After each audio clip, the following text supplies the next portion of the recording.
Sa ating ulat panahon, lalo pang lumakas ang amihan at kumpara po kahapon, buong Luzon na ang naapektuhan. Dahil diyan, nakapagtala ulit ang pag-asa ng mababang temperatura sa ilang bahagi ng bansa. 13.4 degrees Celsius ang naramdaman sa Benguet State University bago mag-alas 8 ng umaga kanina. Lowest temperature ito mula nang mag-umpisa ang amihan season. Kapareho ng naitala sa Baguio City noong November 20. 16.6 degrees Celsius naman sa Baguio City at 20.6 degrees Celsius sa Basco, Batanes at Tanay Rizal. Pero kung ang Luzon apektado ng amihan, mainit na hangin o yung easterlies naman ang umiiral sa iba pang bahagi ng bansa. Posible pa rin ang ulan bukas sa ilang lugar base sa datos ng Metro Weather.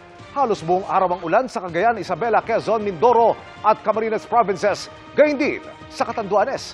Posible ang malalakas na ulan kaya doble ingat pa rin. Sa Metro Manila, magiging maaliwalas sa maraming lugar pero magbitbit pa rin ang payong sakaling magkaroon ng biglaang pag-ulan.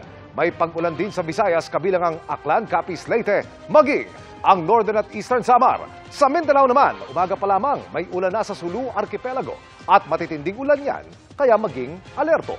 May ulan na rin sa ilang bahagi ng Soc-Sargen at Davao Region pagsapit ng hapon. Mga kapuso, maging updated sa ulat panahon 24 oras. Mag-subscribe sa GMA Integrated News sa YouTube. Para sa mga kapuso naman natin abroad, bisitahin ang GMA Pinoy TV at www.gmanews.tv.